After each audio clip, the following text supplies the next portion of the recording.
ज़िंदगी का सफ़रनामा बस इतना सा रहा, ज़िंदगी का सफ़रनामा बस इतना सा रहा, खुशियाँ हर पल मेरे पास थी, न जाने क्यों मैं भटकता रहा।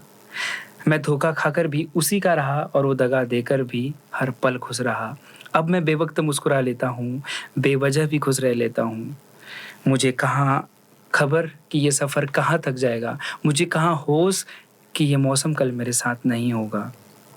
4 दिन रहा प्यार ज़िंदगी में, वीरानियाँ, तन्हाइयाँ, किस्से और कहानियाँ। बस अब यही साथ है, ना हमदम ना हमसफ़र साथ, बस मैं हूँ और ये अंधेरी रात। बहुत बढ़िया। तो ज़िंदगी इतनी हसीन थी, मैं तो बस यूं ही जीता रहा। दोस्ती यारी सब छूटते गए, मैं गहरी नींद में सोता रहा। प्यार वो तो मैं सबसे करता रहा, न जाने क्यों ये गम दरवाजे पे दस्तक देता रहा। लगा लिया हमने उसे भी गले, पाकर फिर से मैं ताउम्र मुस्कुराता रहा। मजबूरियाँ कुछ ऐसी रही जो दिल के करीब थे उनसे ही दूरियां रही।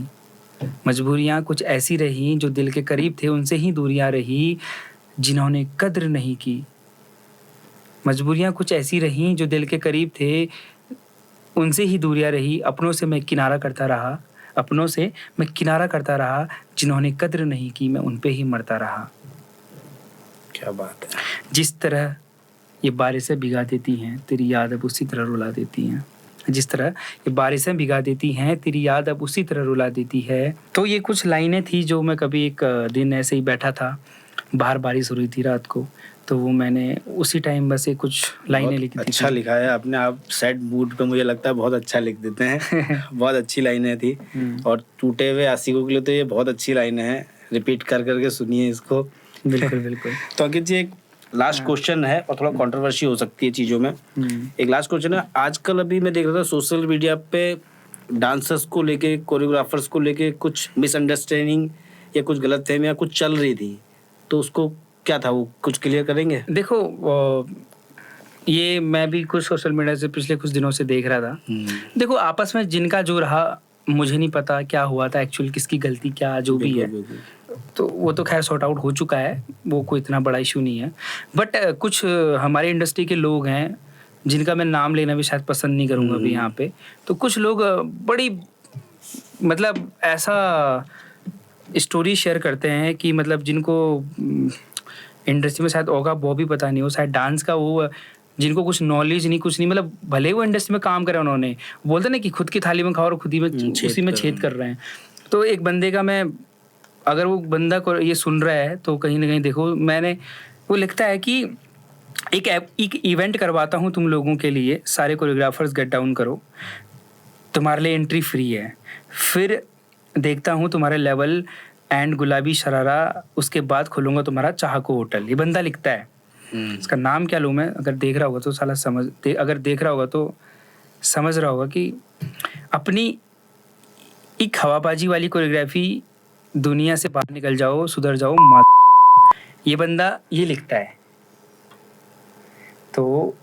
तो यार मैं इस भाई से बोलना चाहूँगा, भाई तू आना इंडस्ट्री में और तू ये जो हम लोग के लेवल, गाने के लेवल को नीचा कर रहा है, तू आ और गानों को मैं तू कोरियोग्राफी कर, देखता हूँ तेरा लेवल क्या है।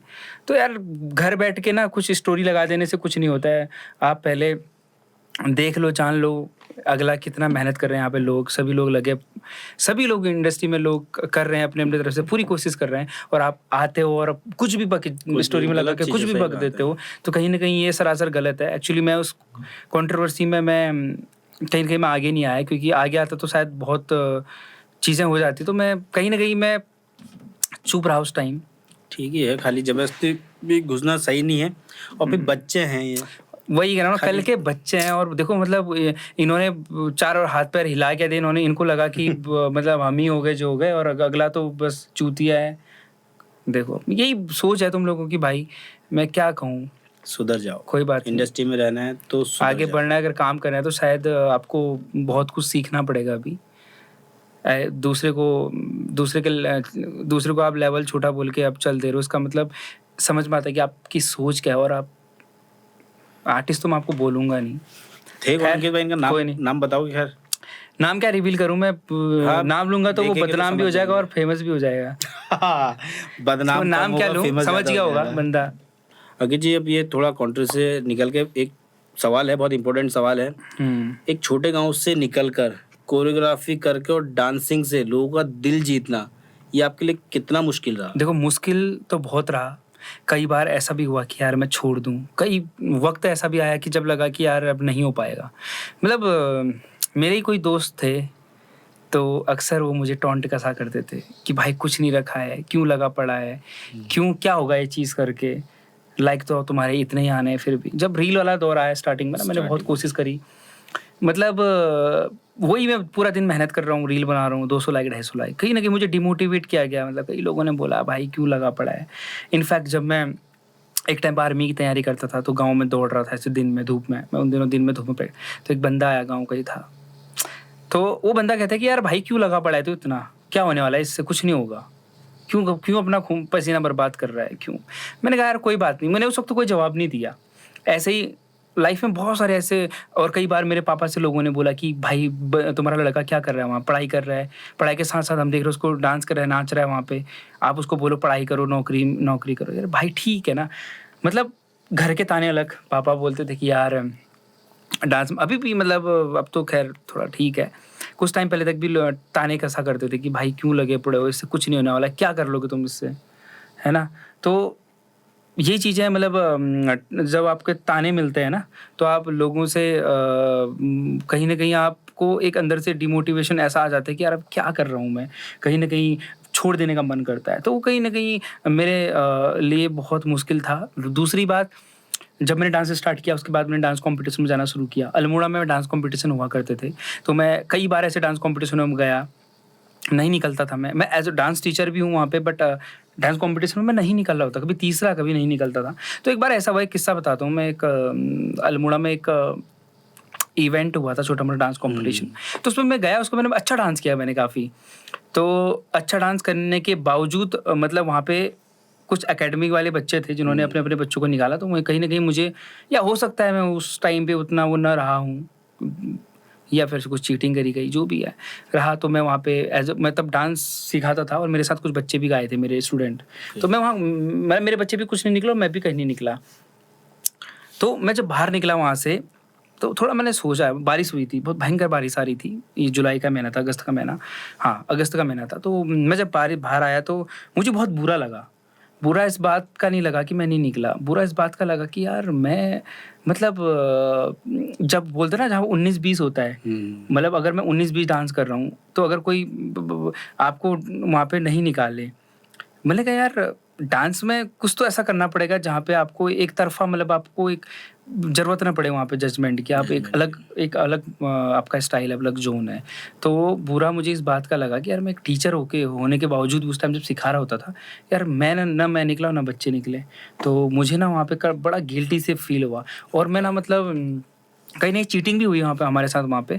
तो मैंने एक चीज़ सोच लिया कि यार मैं अब एक अपना स्टाइल बनाऊँगा, अपना जोन बनाऊँगा, जहाँ पे एक वक्त ऐसा भी आएगा कि जब उन लोगों का बजट नहीं होगा फिर मुझे बुलाने के लिए। और वो वक्त आ गया है। तो कहीं ना कहीं मतलब फिर वो जो बारिश वाला दौर आया ना, तो मैं रोते रोते घर तक आया, क्योंकि बुरा लग रहा था अंदर से। मतलब वो बारिश में मेरे साथ वो स्टूडेंट भी थे, लोग भी थे, तो मैं रो रहा हूँ। और कहीं ना कहीं अब वो मुझे बोल रहे हैं कि छाता ले लो, मैं छाता भी नहीं ले रहा हूँ। और मैं उस पल को जी रहा था, और मुझे ये तो भरोसा था कल के दिन कुछ ना कुछ तो होगा।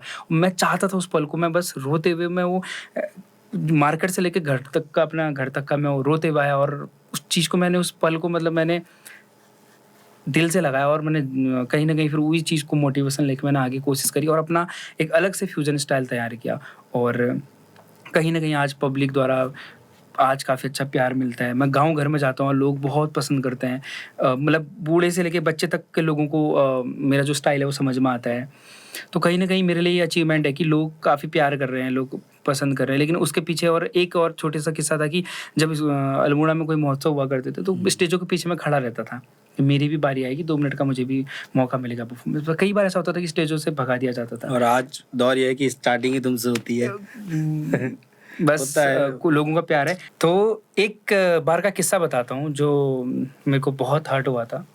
एक रामलीला हुई थी, अल्मोड़ा में ही होती है। मेरे को वहाँ पे बुलाया, मतलब मेरे को बोला गया कि तेरा परफॉर्मेंस करा देंगे हम। मैं गया वहाँ पे। अब रामलीला होती है अक्टूबर नवंबर में, सर्दियों का दिन चल रहा है और मैं एकदम ना उस टाइम पे मैं प्रैक्टिस कर रहा था जिन दिनों वाली बात है जब मैंने बोला ना मैं तो तेरा मन भरिया चदरिया जी नहीं रही जब मैं वैसा डांस करता था हिंदी टाइप। तो मैंने ऐसे शर्ट के बटन ओपन किए हुए उस टाइम एब्स बिल्कुल मैं थोड़ा वैसा डांस करता था हिंदी मतलब। तो ऐसे ही मैंने अपनी बारी का इंतजार करते हुए शर्ट खुली हुई थी मैंने कहा जैसे नाम लेंगे तुरंत जाऊंगा क्योंकि मैं अब देखो इतना कि यार मैं कहीं मैंने कहा अगर मेरा नाम लेंगे अगर मैं टाइम से नहीं पहुंचा तो बिल्कुल ना डर था। तो मैं एकदम 9 बजे से रेडी था 12 बजे तक वेट करता रहा। तो बिल्कुल वहाँ पे मेरे को बोल दिया क्या लास्ट पे कि यार भाई अब नहीं है टाइम अब में। तो यार मैंने कहा यार 2 मिनट का मंच नहीं मिल रहा साला मतलब मैं इतना कोशिश कर रहा हूँ और दूसरी जगह जा रहे हैं वहाँ भी वेटिंग नहीं चलो चलो हमारे स्टार आ गए अब कल आना आप परसों आना आप। तो बोलता ना ये ठुकरा मतलब हर जगह पे आपको ठोकरें मिल रही है यहाँ जा रहे हो आप मंच से आपको यहाँ नहीं करने दे रहे वहाँ नहीं करने दे रहे क्यों। मैंने कहा रीज़न क्या है मैंने कहा पहचान।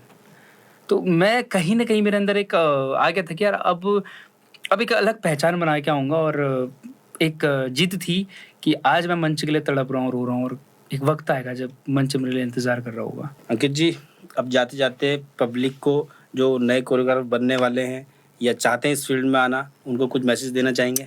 देखो मैं यही कहना चाहूँगा सपने देखो सपने सच होते हैं और अपने हौसलों में उड़ान रखो सपने सच होते हैं। कहीं ना कहीं जितने भी आर्टिस्ट बनने का सपना देख रहे हैं जो भी लोग देख रहे हैं कि हमें एक आर्टिस्ट बनना है तो सबसे पहले आप सच्चे बनो ईमानदार रहो लॉयल रहो अपने काम के लिए आप पैशनेट रहो और सच्चे रहो दिल से काम करो।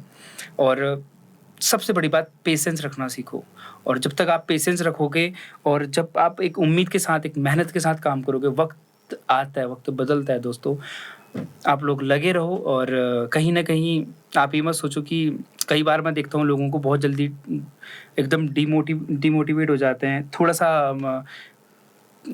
सा टाइम ऐसा ऊपर नीचे क्या होता है कि वो छोड़ देते हैं। तो हौसला मत छोड़ो निरंतर प्रयास करते रहो देर सवेर ही सही बट मंजिल जरूर मिलती है। तो यही कहना चाहूँगा कि फुल पावर के साथ लगे रहो मेहनत करते रहो जैसा अंकित जी करते हैं रात दिन। बिल्कुल तो अंकित जी बहुत बहुत धन्यवाद आपका हमारे इस पॉडकास्ट में आने के लिए। Thank you so much guys.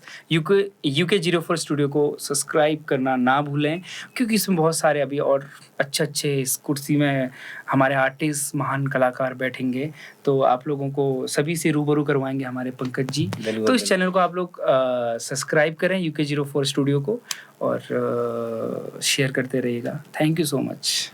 तो नमस्कार साथियों फिर मिलते हैं एक नए एपिसोड और एक नए आर्टिस्ट के साथ तब तक के लिए धन्यवाद।